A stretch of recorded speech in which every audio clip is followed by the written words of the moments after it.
पूर्वांचल की इन 5 लोकसभा सीटों ने बढ़ाई बीजेपी की चिंता।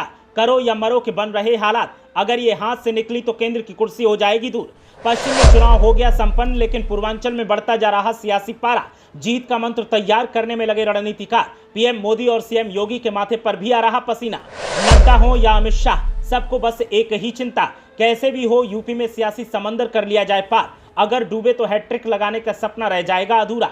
उत्तर प्रदेश की 16 लोकसभा सीटों पर वोटिंग हो चुकी है और आगामी चरण के मतदान के लिए तैयारियों का दौर जारी है। लेकिन इस बीच पूर्वांचल में सियासी पारा सत्ताधारियों को डरा रहा है और बीजेपी वालों की परेशानी बढ़ा रहा है। जेपी नड्डा से लेकर अमित शाह, पीएम मोदी से लेकर सीएम योगी तक के माथे पर बार बार पसीना आ रहा है, क्योंकि 5 लोकसभा सीटों पर पेच फंसता दिखाई दे रहा है। और अगर ये 5 सीटें हाथ से गईं तो समझो केंद्र की कुर्सी भी दूर हो जाएगी। वैसे तो बीजेपी का दावा है कि जीत उसे ही मिलेगी, लेकिन मुख्य मुकाबले में सामने समाजवादी पार्टी और सपा से ही खतरा ज्यादा पैदा हो रहा है। आजमगढ़, लालगंज, घोसी, गाजीपुर और जौनपुर पूर्वांचल क्षेत्र के ये वो जिले हैं जो इस बार के लोकसभा चुनाव में भारतीय जनता पार्टी के लिए बेहद खास हैं। साल 2019 के चुनावों में ये 5 जिले बीजेपी के हाथ से निकल गए थे। यहाँ पर बीजेपी के उम्मीदवारों को हार का सामना करना पड़ा था। उन चुनावों में हार के साथ ही पार्टी की चुनावी महत्वाकांक्षाओं को झटका लगा था। ऐसे में इस बार पार्टी इस क्षेत्र के लिए चुनावी रणनीति का मूल्यांकन करने में जुट गई है। दिलचस्प बात यह है कि माफिया डॉन से नेता बने मुख्तार अंसारी की मौत का गाजीपुर समेत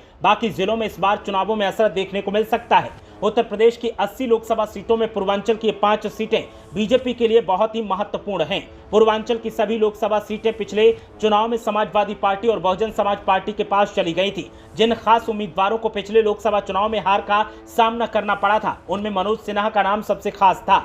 सिन्हा इस समय जम्मू कश्मीर के उपराज्यपाल हैं। मनोज सिन्हा पूर्वांचल का प्रभावशाली भूमिहार ब्राह्मण चेहरा हैं, लेकिन उनकी हार ने इस क्षेत्र में बीजेपी की चुनौतियों को बढ़ा दिया है। उसे साल 2022 में आजमगढ़ की सीट पर हुए उपचुनाव में थोड़ी सांत्वना जरूर मिली थी। अखिलेश यादव ने संसद की सदस्यता से इस्तीफा दे दिया था। इसके बाद बीजेपी के दिनेश लाल यादव निरहुआ ने समाजवादी पार्टी के धर्मेंद्र यादव को हरा दिया था। 2019 में अखिलेश यादव ने आजमगढ़ की सीट जीत ली थी।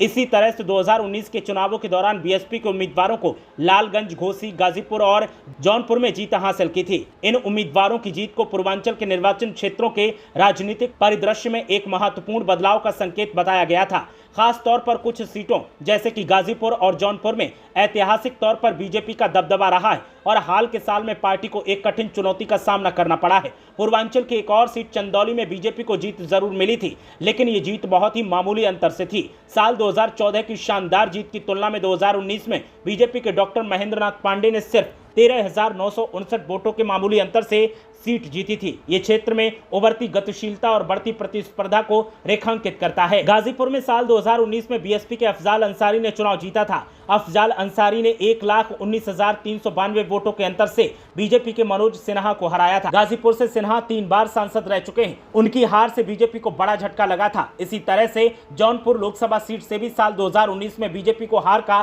सामना करना पड़ा था। इस सीट पर भी बीएसपी के श्याम सिंह यादव ने जीत हासिल की थी। राजनीतिक विश्लेषकों की माने तो मुख्यमंत्री योगी आदित्यनाथ के लगातार दूसरा कार्यकाल हासिल करने के बावजूद साल 2022 के विधानसभा चुनाव परिणामों में बीजेपी के रणनीतिकारों के लिए चिंताएं और बढ़ गई थी। विधानसभा चुनावों में भी बीजेपी का प्रदर्शन इस क्षेत्र में निराशाजनक ही था। आजमगढ़ की सभी विधानसभा सीटों पर बीजेपी को हार झेलनी पड़ी। इसी तरह से लालगंज लोकसभा क्षेत्र की 5 विधानसभा सीटों पर भी बीजेपी हारी थी। गाजीपुर लोकसभा क्षेत्र की 5 विधानसभा सीटों में से एक पर भी बीजेपी उम्मीदवार जीत दर्ज नहीं कर सका था। घोसी लोकसभा क्षेत्र की 5 विधानसभा सीटों में से सिर्फ एक पर बीजेपी को जीत नसीब हुई। वहीं जौनपुर की 5 विधानसभा सीटों में महज 2 ही बीजेपी के खाते में आ सकी थी। ऐसे में अब बीजेपी को फिर से इस क्षेत्र में हार का डर सता रहा है और बीजेपी को लगता है कि अगर हार गए तो फिर नैया पार लगाना मुश्किल हो जाएगी। ब्यूरो रिपोर्ट, मीडिया हलचल।